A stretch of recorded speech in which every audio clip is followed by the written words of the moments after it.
Sports fans, this is Robert with WTP Sports Dudes here live with a special guest, my man PostGame of the PostGame86 podcast, ready to do a review of the Notre Dame Fighting Irish's 2025 football season. How you doing this afternoon, PostGame? I'm doing well, Rob. How about yourself? Of course, I'll be doing a lot better if Notre Dame was in the playoffs, but here we are, man. I feel your pain, my man. I feel your pain. I really felt like Notre Dame should have been in the college football playoffs along with my Texas Longhorns. I really do believe they were much better teams than Alabama and then bum ass Sooners for sure. So I feel your pain as well. It's too late for that now, so we got to get ready for what's going to come up with this Final Four. But I wanted to have you on so I can get your perspective on everything that happened in the 2025 season. Of course, we did a preview at the beginning before the season started, and we got your views and your thoughts on the Notre Dame football team going into the season before they had even one game. So now we're going to see what your thoughts are, hindsight after everything is played out, and get your thoughts and your perspectives on everything that took place this season for them. So I hope you're ready for a lot of really, really heavy questions. And I know you're going to have some very, very, very good answers for us. And I know the fans out there who are watching, please make sure you hit that like button, subscribe, because I'm telling you now, some of these answers are going to be so awesome. Let's go ahead and get right on into it. The Irish started the season 0-2. What were your emotions at that point of the season? Uh, just a lot of disappointment because if you looked at the schedule coming into the season, you just knew like the Irish have to at least split those first two games. Probably, not probably, but our two toughest opponents come into the season being Miami and Texas A&M. You just knew for the Irish to have a successful season and for them to dictate their season on their own terms, they needed to be 1-1 in those games. They fell short, close, great games, but they fell short. They couldn't get the job done, and it was very disappointing because it seems like Notre Dame under Marcus Freeman, which I love Marcus Freeman. I hope Marcus Freeman is at Notre Dame until I'm 60, but I know that probably won't happen. But I can hope, right? But under Marcus Freeman, he tends to start the season off slow, and then they get progressively better throughout the season. And by the time the end of the season starts or comes our way, Notre Dame is looking like a juggernaut. But the early season has been really disappointing for the Fighting Irish. Yeah. What were some of your concerns about them, about the way they were playing after that 0-2 start? Uh, well, after starting 0-2, the biggest thing was the defense. Uh, them going to Chris Ash as the new defensive coordinator. You knew they were probably, need a little time to adjust, and they needed time to adjust, but it cost them probably the playoffs and undefeated season, in my opinion. The defense was a really big disappointment in those first few games of the season. I felt like they put they put too much on CJ Carr, but they were too restrictive of CJ Carr. They didn't go out. It's almost like they didn't trust him to make the correct plays, even though that's who they felt like their starting quarterback was. If you look at the Miami game, you've seen a lot of RPO, a lot of screen passes instead of just letting him play and let it rip. I felt like they didn't feed Jeremiah Love and Jadarian Price the football like they should have against that Miami team. So I think in the end that ended up costing them those first two games. Not so much as the Texas A&M game. Texas A&M game was more on the defense. I felt like the Miami game, both offense and defense were issues for Notre Dame. Yeah. Were there any bright spots that gave you hope that they could turn it around after that 0-2 start?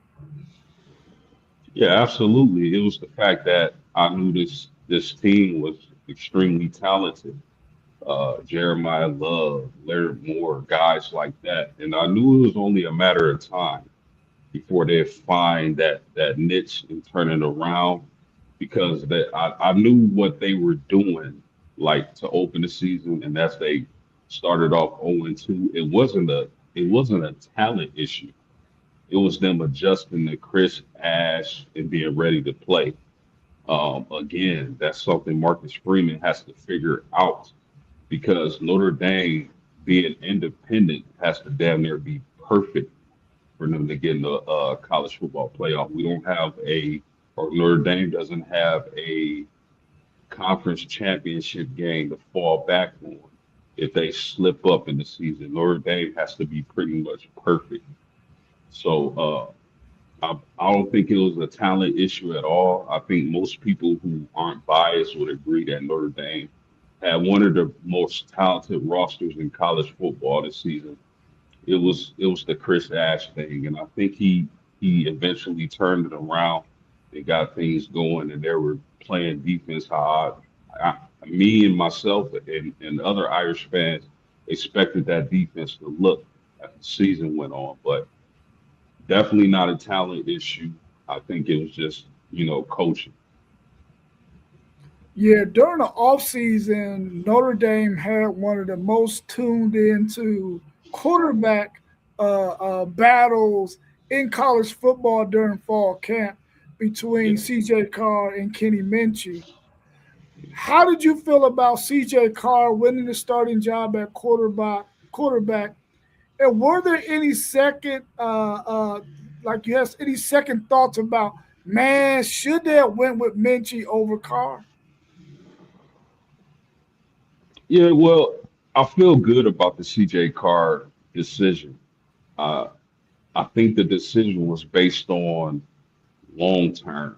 I think CJ Carr was the long term play. We got a homegrown quarterback, and Kenny Minchie would have been too, but you had a tough choice to make. But I felt like the CJ Carr pick was the long term pick because I felt like if they would have went with Kenny Minchie, Notre Dame would have started 2-0 as opposed to 0-2.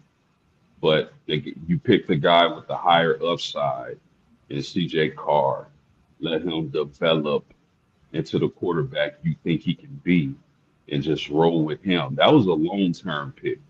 Let's pick one of these guys. Let's let one of these guys lead the team for years to come. And I thought that they moved the younger guy in CJ Carr, although Kenny Minchie had been there longer. A lot of reports coming out of campus that Kenny Minchie was going to win the job. He's a really good quarterback in his own right.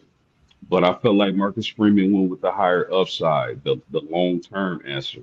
A guy we can attract other wide receivers from the portal to play with. Hey, come play with CJ Carr. I'm not saying you couldn't have done the same with Kenny Minchie, but I just think CJ Carr's upside is a little bit higher. So at the time, I felt like let's go with Kenny Minchie. He brings more to the table as far as his legs are concerned. CJ Carr can move around a little bit, but Kenny Minchie is, I think, a little bit more dynamic when it comes to running the ball. And I felt like Kenny Minchie, he he would fit Coach Mike Denbrock's offense a little bit better, seeing as though Coach Denbrock likes quarterbacks who can move a little bit more. But I think at the end of the day, all in all, they made the best decision they could make. And I think CJ Carr is going to be a monster and he'll be a Heisman candidate next season. Yeah. Let's see if we could get Melissa in here real quick. So let's welcome my home girl, The woman I love to talk sports with every morning, early in the morning when we get to work, my homegirl, Melissa Graham. How are you feeling this afternoon, Miss Graham? I'm here. I'm here. Good to see you. Good to see you. We've already talked a little bit about Notre Dame and what happened early in the season, but I want to get your thoughts before we go to any more questions. Y'all started the season 0-2. What Yep. was your emotions like at that point, starting the season 0-2, losing to really two really good football teams in Miami and Texas A&M? What was your emotions at that point? Well, I think, I had planned to be at least 7 games in South Bend this year, and I didn't go to any because I hold grudges. Uh, I'm still mad about Northern Illinois, and that was a year ago.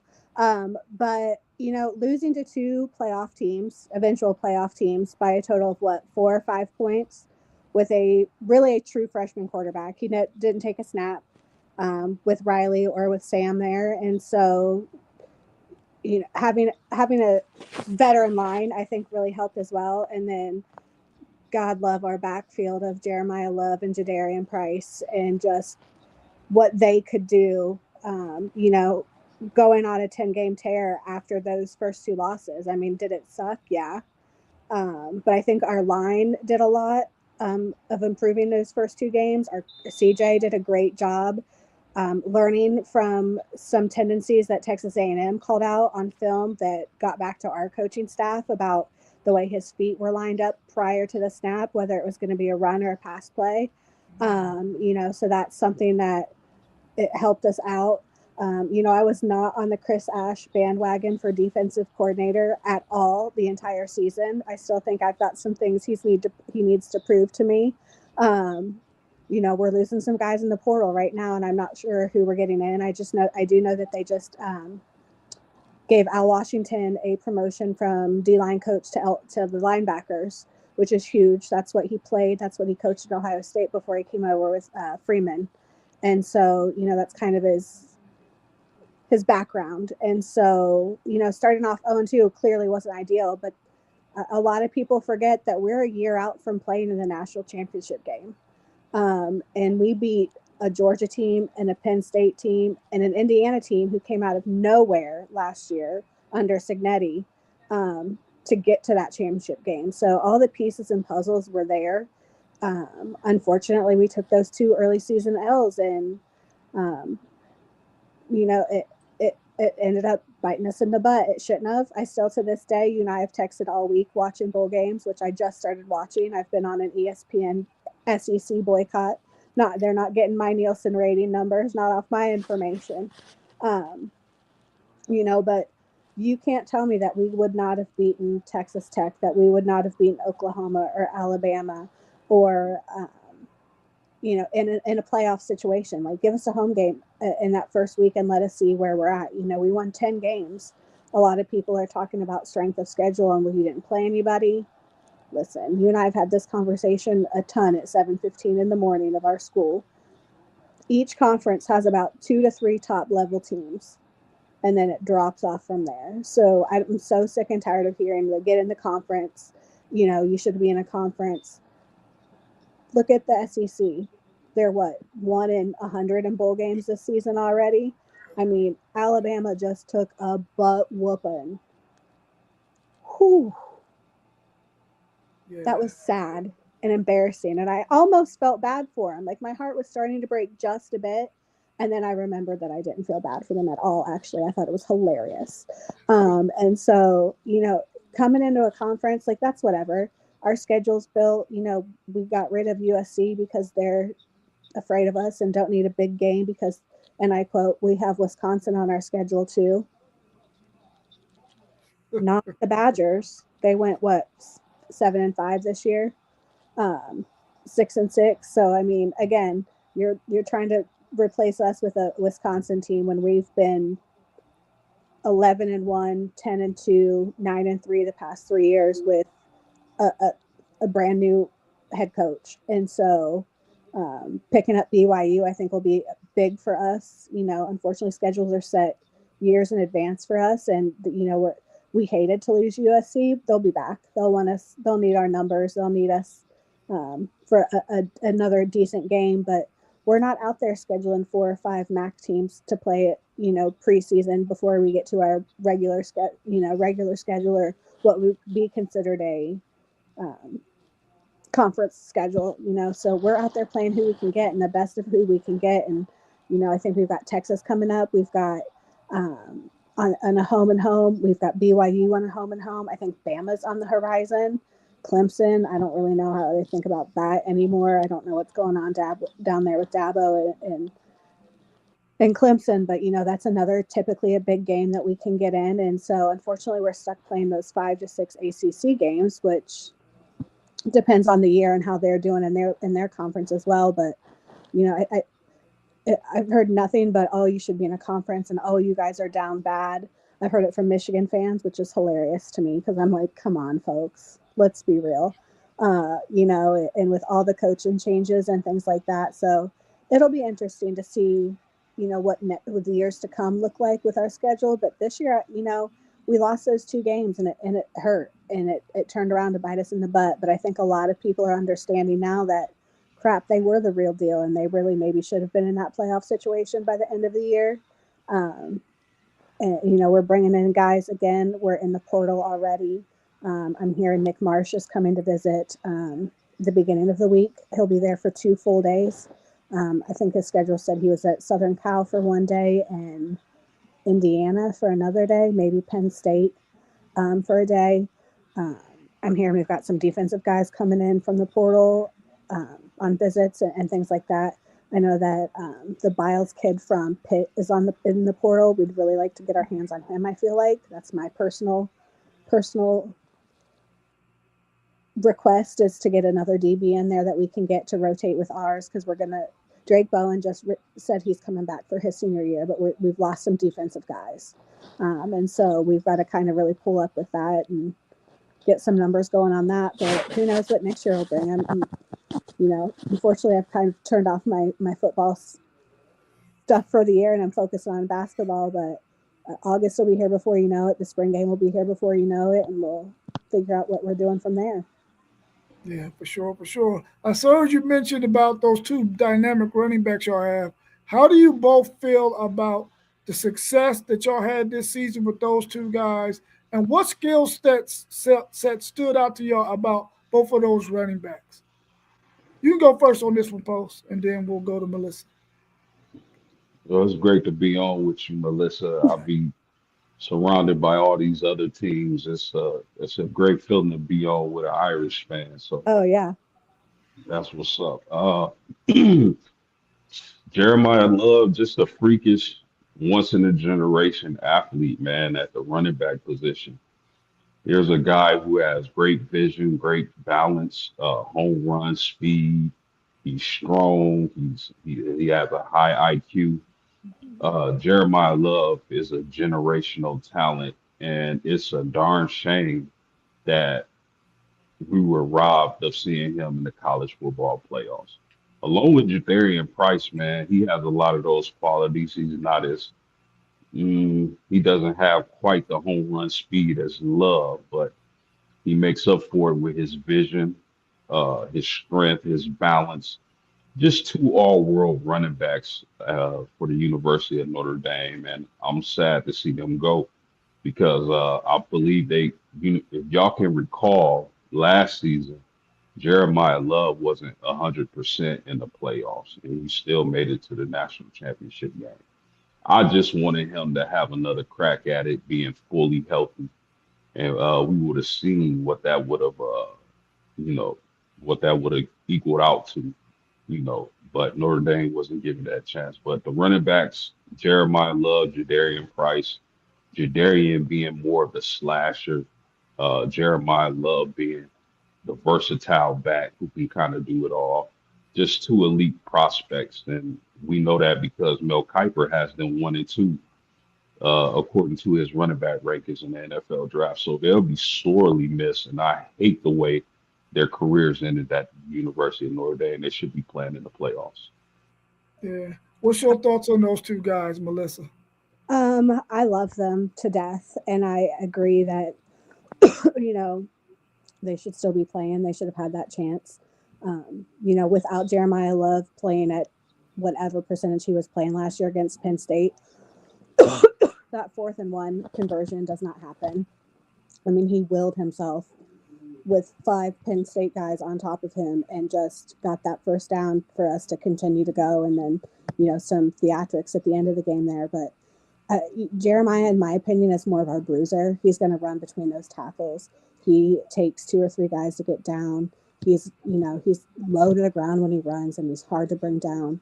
Um, and he's going to get those yards after tackles as well. Somebody called him Yak the other day, and I'm like, let's not call him Yak. That's kind of weird. But Jadarian, I think he's our flashy runner. Like he wants to bounce outside. He wants to hit that cut and get to the sideline and stare you down when he's running down the sideline. Like come and get me. And that's just kind of the flashiness that he brings, which I think really kind of benefited both backs. You could really tell on the sideline, like it wasn't a battle of who was RB1, who was RB2. They knew they were going to get their carries. They knew they were going to get their yards. They had fun with each other on the sidelines, celebrating with each other after big runs or scores and things like that. And I think that's to their character a lot, as well as that they were playing for a university that they loved, a team that they loved, and a position that they loved, and they loved each other. And so I feel like that really just poses what Notre Dame football has become the past few years. We don't speak about the previous coach. At least I don't, because I was never a fan. Personally, he got us some wins, but look at where he's at now, making all that money sitting at home. And I think a lot of people don't know that we have Aeneas Williams, who's ready to step up next year as our running back one, and he will absolutely be our running back one. I think he was injured a lot this year, which kind of hurt his numbers, but we didn't really need to call on him. He was our 3rd down back last year that would come in for short yardage stuff, and a very strong runner as well. It's kind of a mixture of Jeremiah and Jadarian, I feel like, but he's had some numbers. He was playing in the big games last year too. This year he got to kind of heal, I think, which was good. I don't know much about our young guys coming in, our freshmen or redshirt sophomores or things like that, as far as our running backs, because we didn't get to see a lot of them this year because we didn't need to use them. And so, we're going to miss them. I think college football is going to miss them, and whoever gets them in the league is going to be blessed to have somebody who can just get the ball and do what they need to do with it. Sure, for sure. Did y'all see enough out of y'all's wide receivers this past season? I think we did well in the portal in that area, and I just saw that Faison is not playing lacrosse this year, which he was, came into Notre Dame on a lacrosse scholarship, an amazing lacrosse player. Gave up his lacrosse scholarship and took a football scholarship, but he's not playing lacrosse his senior year. He's just focusing on football, which I think will be helpful to him.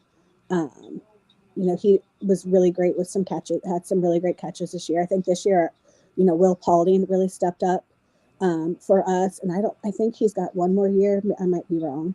But he's been a big target for CJ. If we can get Marsh from Michigan State, I think that's a huge transfer that we can get. That's a fantastic wide receiver. We're tight end you. Our tight ends are going to be in there as well and catching some of those passes and being out there and blocking. And I think a lot of people have not really looked a lot at Eli Raridan this year, but he had a hell of a season as our tight ends and really opened up that path for our wide receivers to have good years as well. I feel like, so. Yeah, I thought I saw what I wanted to see out of the wide receiver room this season. Uh, I remember being on with you guys in the summer, and FanDuel Zay, one take Zay, was asking about Malachi Fields, and I was telling him, listen, it's not a guarantee that Gray House leads this room at receiving because I knew Malachi Fields transferring over from Virginia was going to be an absolute stud. Mm-hmm. And that's what he was. I mean, Gray House is a stud too, but he was hurt a lot this season. So I believe they threw the red shirt on him so they can preserve another year of action for him.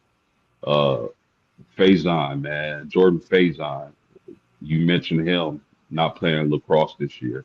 He gonna be an absolute stud moving forward, also. So I know it's kind of tough to have 1,000 yard receiver when you got such impactful running backs like that at Notre Dame. But the key difference is now we have a quarterback who can sling it however you want it, baby. Uh, I don't know how that just sounded, but he Yes, can pass the ball. He can pass the ball. He can. CJ Carr is the quarterback we've been waiting on, and the wide receiver room is very talented.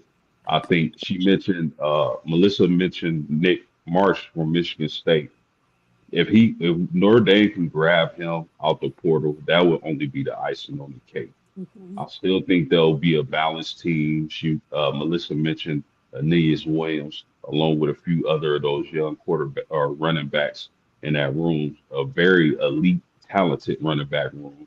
I think they'll be fine in that area. You'll never see Notre Dame be a air raid type offense, but some balance definitely. I think they'll lean a little bit more into the passing game just because we have CJ Carr with a year under his belt, and he'll probably be a Heisman candidate.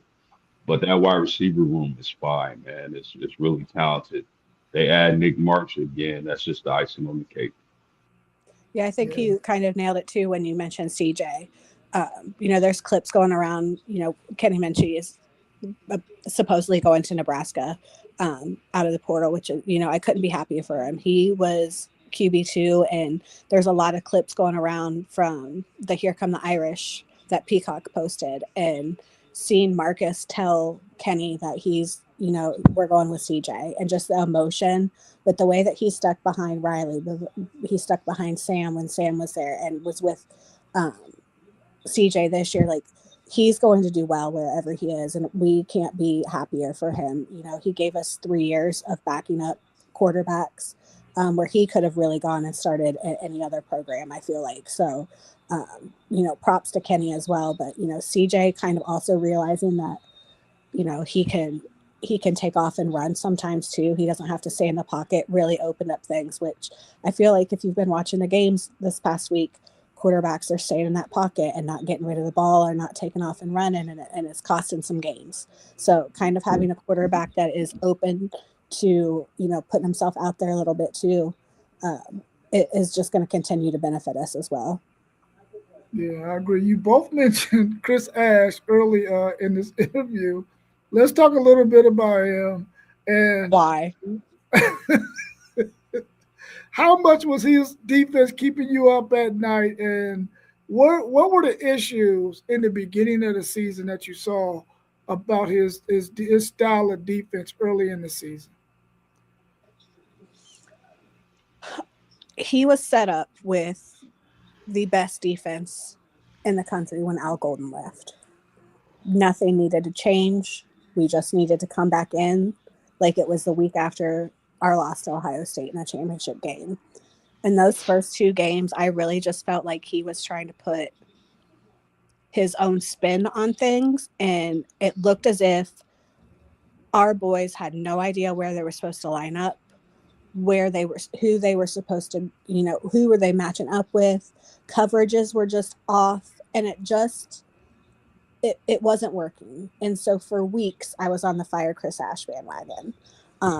For weeks, I mean, like late into the season, it took a long time for me to be like, all right, maybe this dude does know a little bit more than me about defense. But I just was not impressed with stuff until probably midway through the season to late to the season. I just felt like our guy, and we had the talent. That was what was so frustrating too, is our guys they wanted to hit people. They wanted to blitz. We didn't blitz, I think, but a handful of times the first 5 games of the season, it felt like, and it was just kind of like, that was our defense the past couple of years, was getting somebody to the quarterback. We've got great DNs. We've got great pass rushers. Our DBs are just looking, again, to just lay a kid out somewhere, and it was kind of like we kind of just went soft. And that, to me, is not Notre Dame football, and that was infuriating. And I was not thrilled with that at all. Um, Again, I got over it a little bit, towards the later end of the season. Things were kind of going a little bit more. We did have a lot of injuries in our defense this year. I do understand that as well, but we were so deep in so many of those key positions except that safety position. And so, it was next man up kind of mentality, but it wasn't feeling like things were meshing. And I don't know if that's from the DC to the positional coaches to the players. Was there, just something going on? That was there a trust something happening that, that relationship just wasn't there like it had been with Al Golden the years before. So we got there eventually, I feel like, but it took me a while to be even remotely okay with Chris Ash calling our defense. Yeah. Great points. The thing I saw like across social media was, as the season went on, is that Notre Dame fans need to apologize to Chris Ash. No, we don't. Nope. He's a big reason why we started 0-2.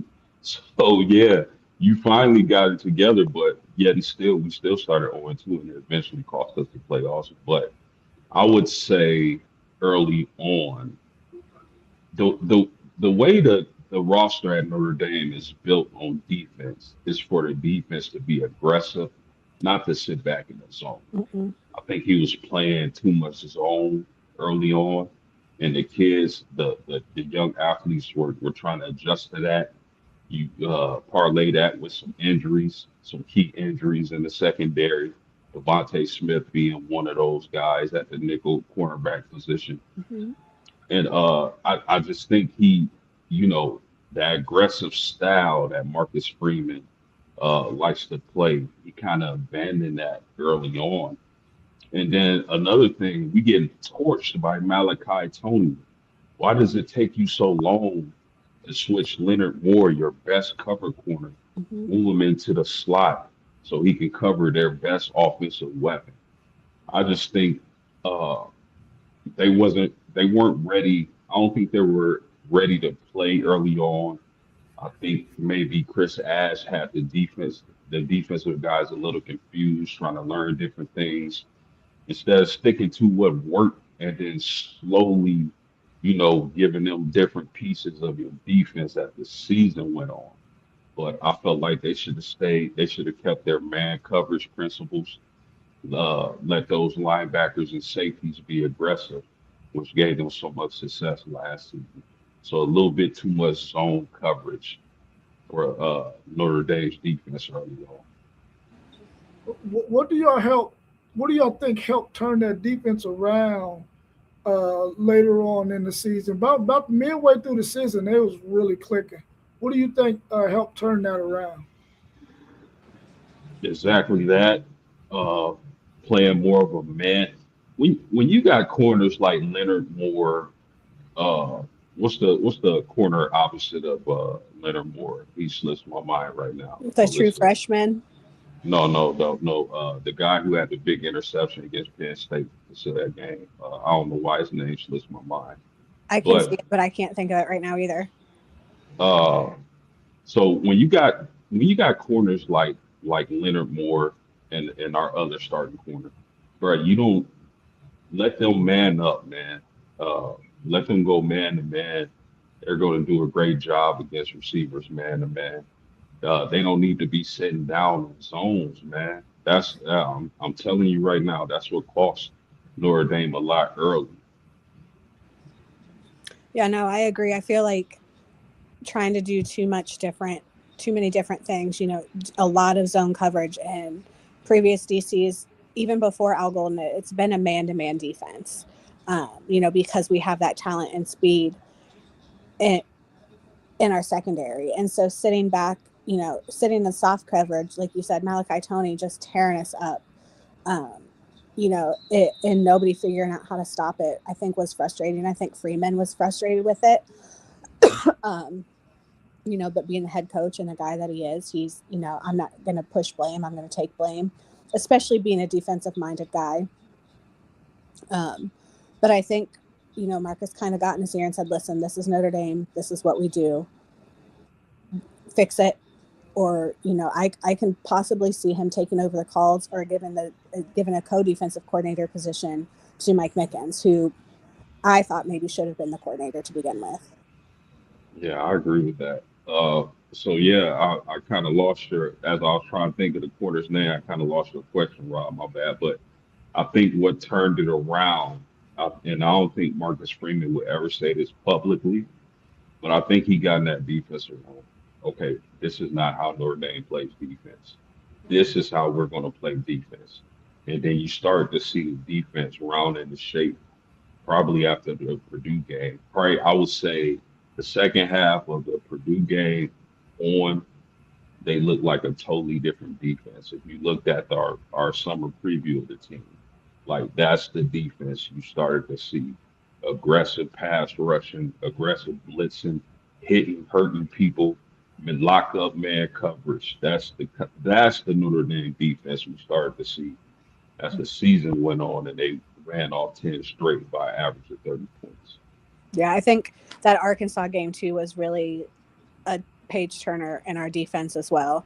I can't picture the schedule in front of me. I don't know if that was before Purdue or after Purdue, but I feel like that game where we really put on a show offensively, but also defensively. I mean, that game was one that we had scheduled, we had circled on our calendar. Like this could really be a trap game coming in off of, you know, A&M, Miami. Then we had that bye week, and then we had a kind of a simpler game. We thought Boise State was going to be something that wasn't there this year, but Arkansas really going in. And if you look at Arkansas' schedule, nobody beat Arkansas, even in that mighty, mighty conference of the SEC, like Notre Dame beat Arkansas. So I feel like our defense really kind of stepped up that game as well. But I do agree. I think Marcus got in that defensive room and said, listen, if you want to see my field, this is what's going to happen. Because a lot of the fundamentals weren't even there at the beginning of the year. They were missing a lot of silly stuff. Angles were bad. Tackling was bad.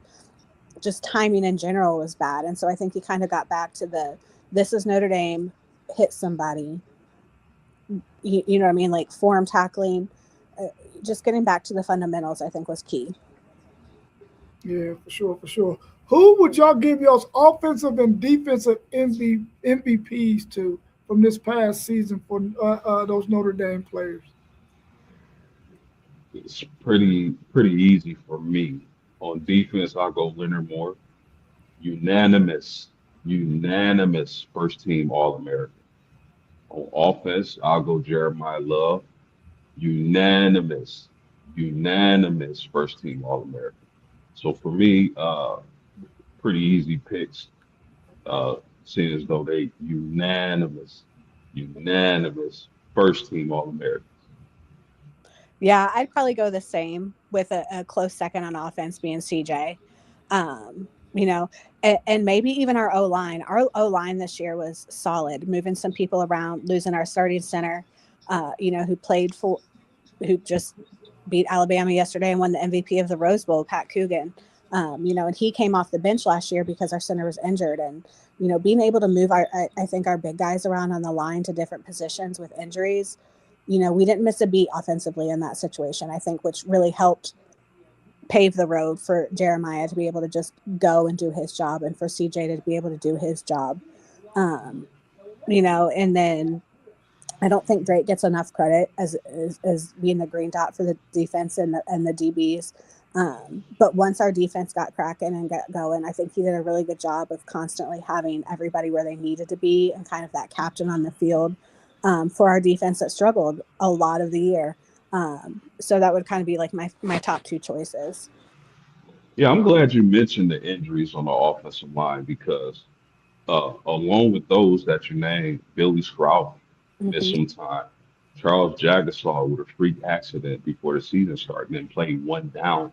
And Charles Jagasaw is easily Notre Dame's best offensive line. Mm-hmm.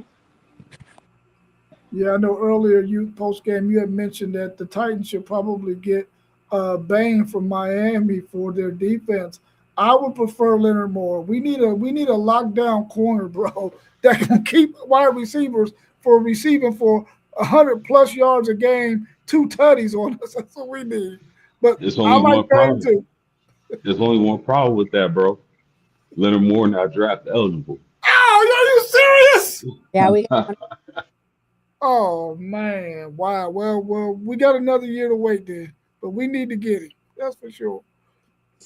Now, y'all already know there was a lot of controversy, mixed feelings, all kinds of things about Notre Dame not making the 12-team playoff, not accepting a bowl bid, the whole nine.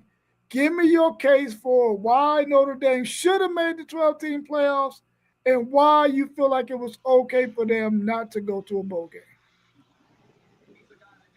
go Go ahead. ahead, Melissa. Oh, you want me to go? I I think if you look at the computers had Notre Dame safely in. I believe they're above Alabama. I'm not sure. I want to say they were above Oklahoma. If you just went by the computer rankings, the biggest travesty in that whole ordeal was the week before Notre Dame crushing Stanford, Alabama barely beating Auburn, and Alabama jumping Notre Dame. That right there should have been a signal that Notre Dame was going to get screwed. I don't have a pro. People think, Notre Dame fans have a problem with Miami getting in. I don't have an issue with Miami. Never had an issue with Miami getting in. But what I did have an issue with was them, excuse my language, pissing on our heads and telling us it's raining. I That's said the much issue. worse than that, so you're fine. That's the issue I had. There was no reason on earth for Alabama to jump Notre Dame. And we see what eventually happened to Alabama. But I think Notre Dame, if you just went eye test and you looked at the BCS rankings, which are still floating out there, uh, Notre Dame eventually rounded into shape and looked like one of the top, 3 or 4 teams in the country. If the goal is to get the best teams in the country in the playoffs so we can crown a champion, then there's no way Notre Dame should have been left out. Now, them sitting out the bowl game, uh, of course, me selfishly, I wanted to see my team play again, but then I thought about it. I wouldn't see Jeremiah Love anyway. I wouldn't see Jadarian Price anyway. I wouldn't see Malachi Fields. I wouldn't see Eli Raritan. All those guys are getting prepared for the NFL. So I think Notre Dame's mindset was, listen, we want to play for a national championship or nothing. So from what I hear, they let the kids decide, are we going to a bowl game or are we going to sit this one out? They let the kids decide they want to sit it out. We're not going to have our top players anyway. Uh, like I get it, extra practices and all, but nobody's going to tell me that sitting at a bowl game or going to a bowl game is going to dictate your success for next season.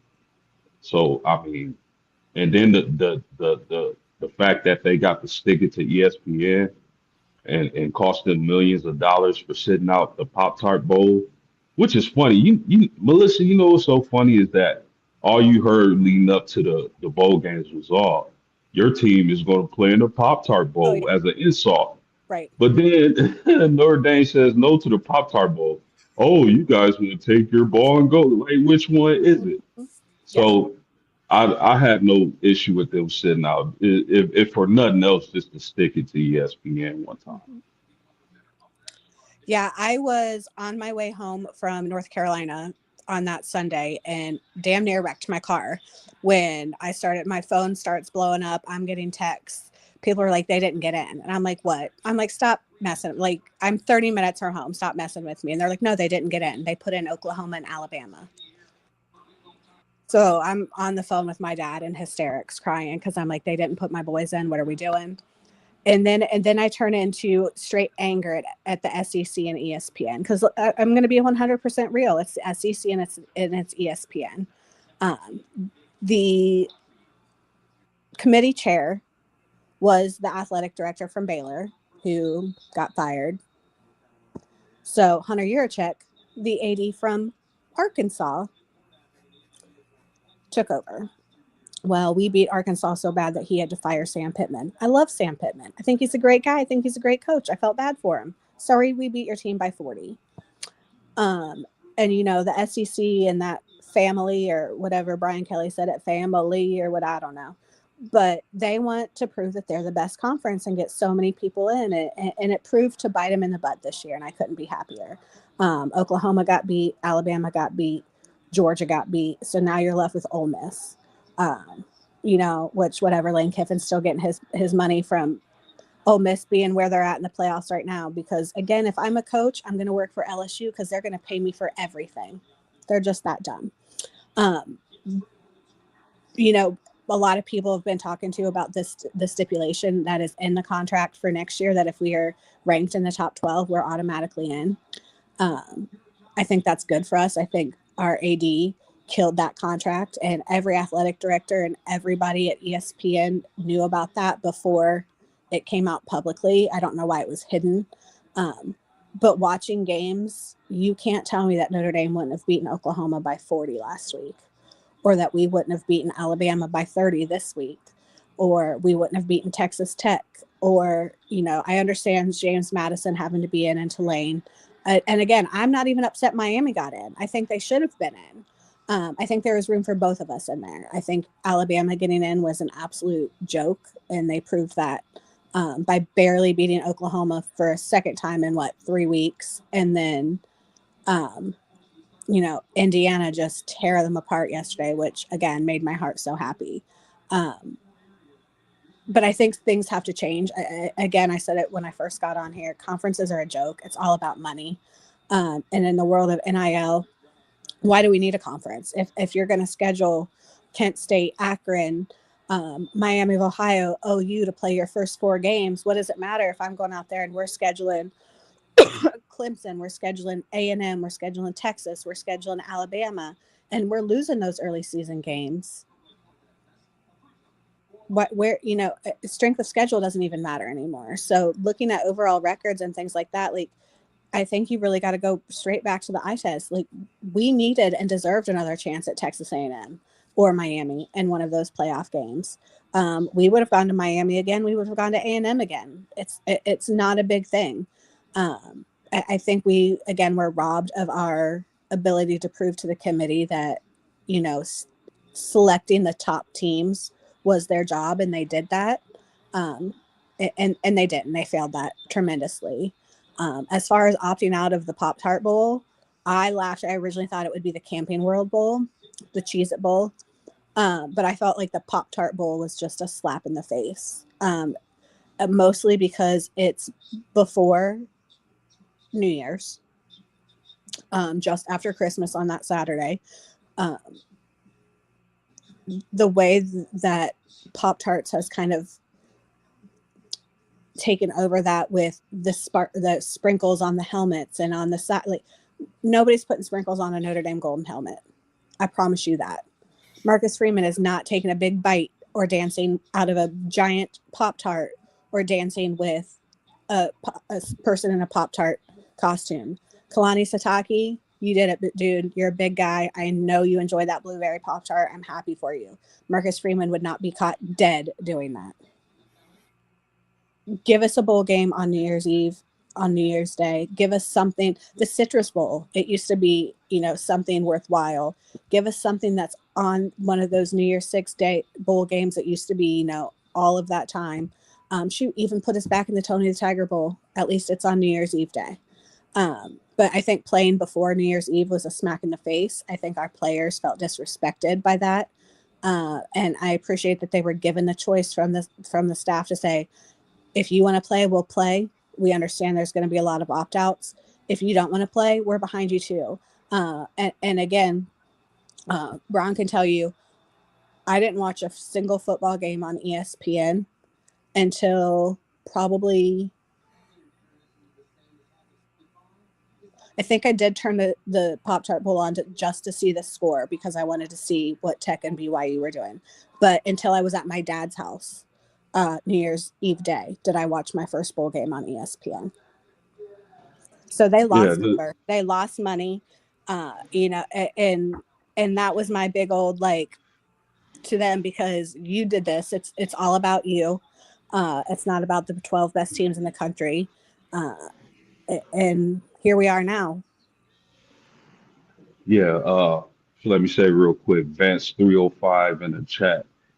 Before you come on here with your childish comments, man, Notre Dame is ranked sixth in the country when it comes to beating top ranked teams, I believe since the year 2000.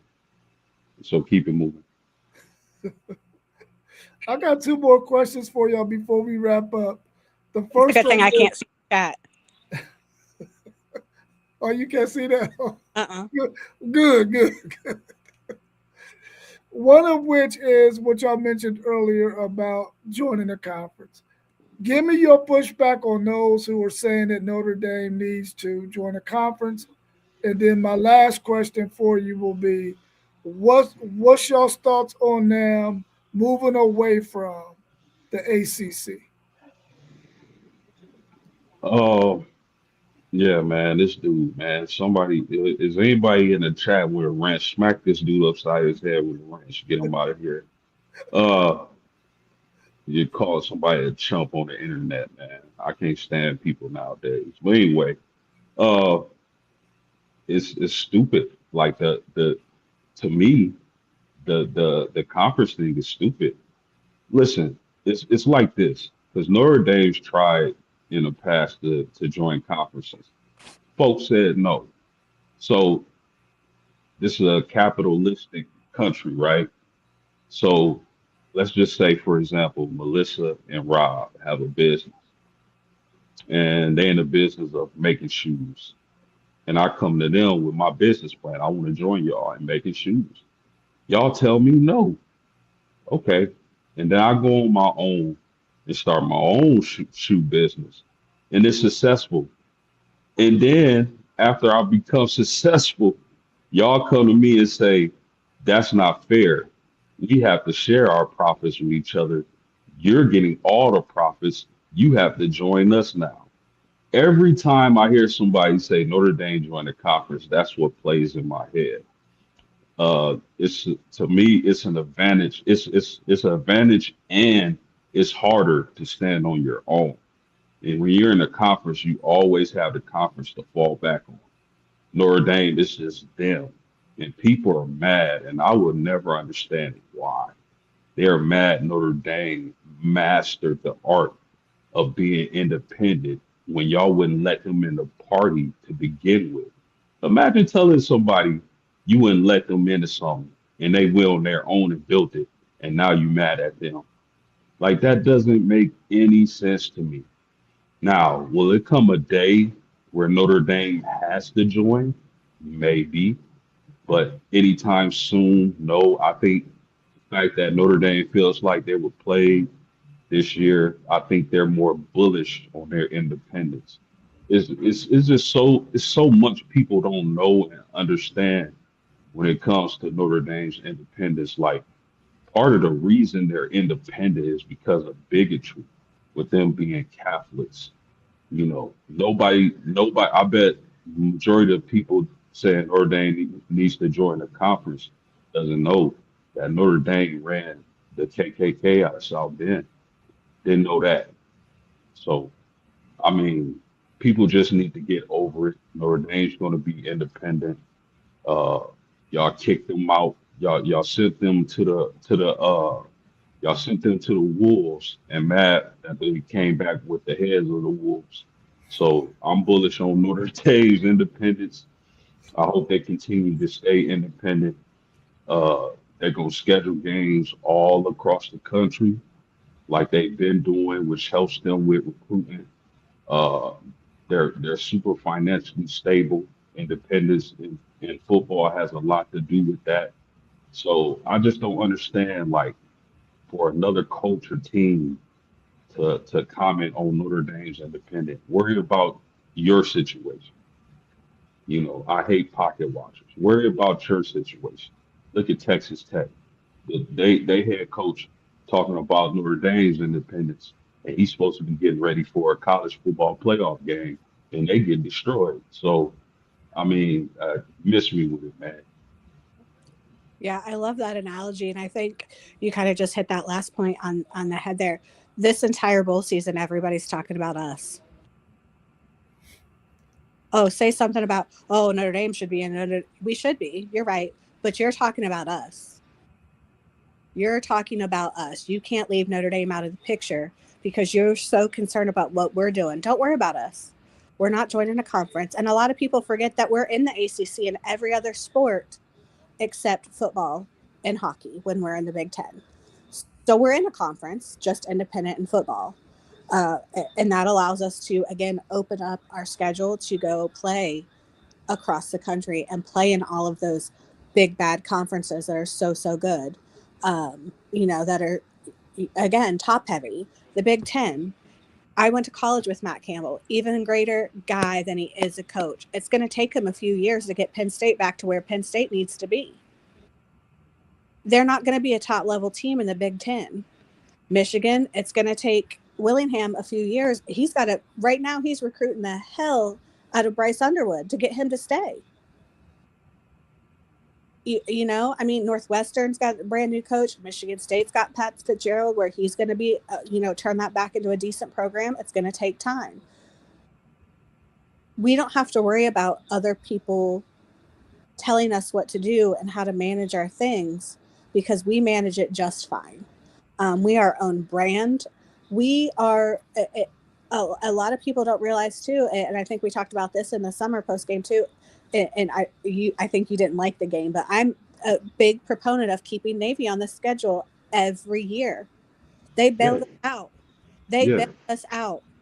hmm We are uh, grateful to have Navy on our yeah, schedule. We will help you. yeah. USC is going to come crawling back because you know what they need from us? Our numbers and our money. Because we fill up the Coliseum when we're out there. They don't. Ever seen a USC UCLA game? It used to be packed. You can walk in and sit behind the coaches if you want in a game out there now, whether USC is playing or UCLA is playing. You need us in college football to be independent so that we can do what we need to do and make you better and help you out. And I think a lot of people don't see that, and it's frustrating because there was a time we were looking at the Big Ten, and the Big Ten was like, oh no, blah blah blah. Michigan didn't want to play us anymore. Great, we'll pick up an SEC team. We'll pick up another Big Ten team. You know what I mean? Like Purdue's still mad at us because we won't let them bring their big drum in because it doesn't fit through our tunnels. Like, get over yourself. But guess who's playing them every year and beating them by 50? We are. Like, get over it. We're not joining a conference. If we've learned one thing out of this year, it's you all need Notre Dame football to be successful and be involved in the playoff system because you can't shut up about us. That was as nice Well as said. Well said. Well said. That was beautiful. Yeah, I agree. As far as Navy goes, Notre Dame play Navy every single year they want to play. Notre Dame owes Navy that, and so anytime Navy wants to play, I'm down for that. But I mean, again, man, Notre Dame. How about these teams worry about them? Notre Dame worries about itself. Put a bone. Yeah. How do y'all feel about them possibly, or even considering, since what went down with this college football playoffs, and they were sort of like pitting Miami against Notre Dame for that last spot, which I think you both agree that Miami deserved to get in, but Notre Dame deserved to get in as well. Do you think they'll move away from scheduling those 5 games with the ACC in the future? that's part of the contract. We have to have those 5 games right now, as far as I know. And if we're going to play 5 ACC teams, we better play the best. Uh, and unfortunately, that involves Miami. And in my social media world on Twitter and Instagram and just texting people that are Notre Dame fans, nobody's pissed off about Miami.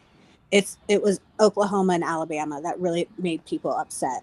Um, and more so Alabama because they had no business being in.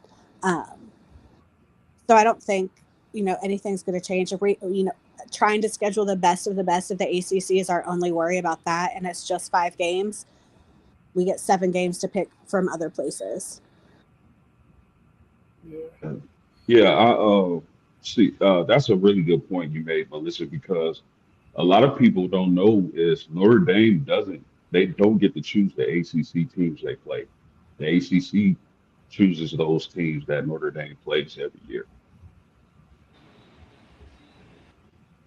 So as far as sticking with the ACC, Notre Dame is under contract. I know a lot of Notre Dame fans were pissed and saying that they need to get rid of the ACC and go to another conference, but I don't know if there's another conference that would allow us to schedule that many teams without fully joining.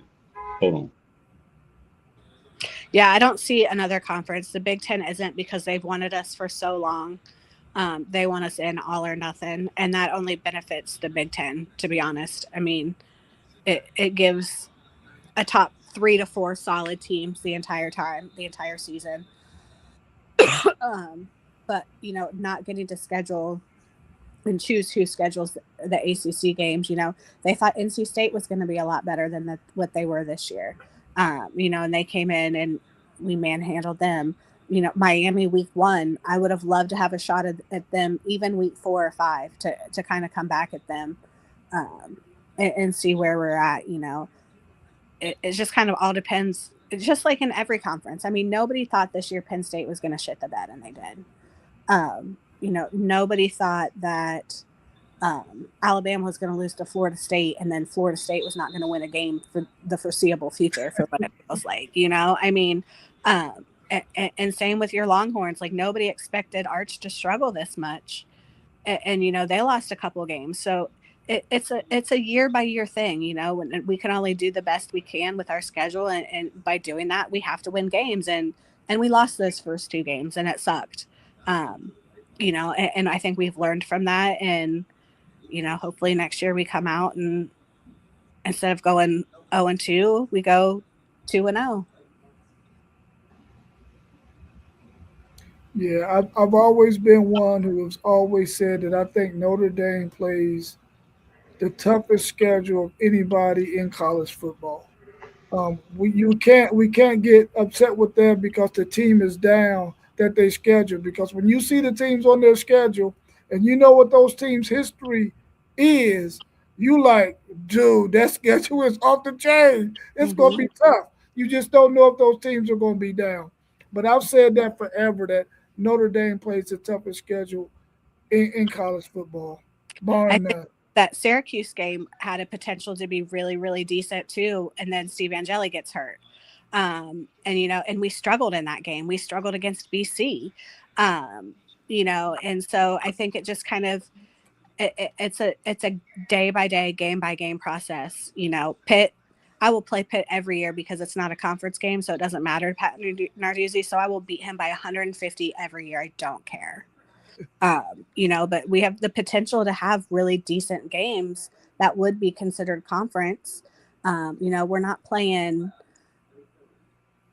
We're not scheduling teams in November. We're not Alabama playing Mercer. We're not playing um, ridiculous, low level D1 teams or D2 teams in November. We're gearing up for playoffs. That's our main goal. Yeah. If your last question for y'all, if Notre Dame decided we're going to join a conference, what conference would you two like to see them join? Oh, that's a good question. I I I think ideally, if you're talking geographics, it would probably be the Big Ten. I know the SEC would be upset with that because that would boost the Big Ten financially as opposed to the SEC. I never want to see Notre Dame join the conference. With that being said, I would like Notre Dame to be independent forever and ever. If I had to pick one, sheesh, man, y'all gotta understand how foreign that is to a Notre Dame football fan. if I'm staying true to, geographics and how I like that conference are geographically made up, then I would have to say the Big Ten. But I mean, I wouldn't mind any of them now that I think about it, but it just makes sense geographically to be in a Big Ten if they had to be in one. I wouldn't put it past Notre Dame if they were forced to join a conference to create a new one, to bring the top 3 teams from the Big Ten, from the SEC, from the ACC, from the Big 12 together to form a true power conference. I can see Pete, or AD Pete Vacula, I can't say his last name. People Really, walk. yep, whatever. I can see him kind of the gears turning already if conferences matter that much. And if it comes to that, I can see kind of having discussions about that. We've got the money, we've got the backing to create a new conference, to create it. We went from Power 5 to Power 4. Or aren't we at 4? Are we at 5? I've lost track. Does the Big East count anymore? But again, like we're not. It's just not going to happen. And so it is really hard to determine. But I think financially, I'd say Big Ten or SEC.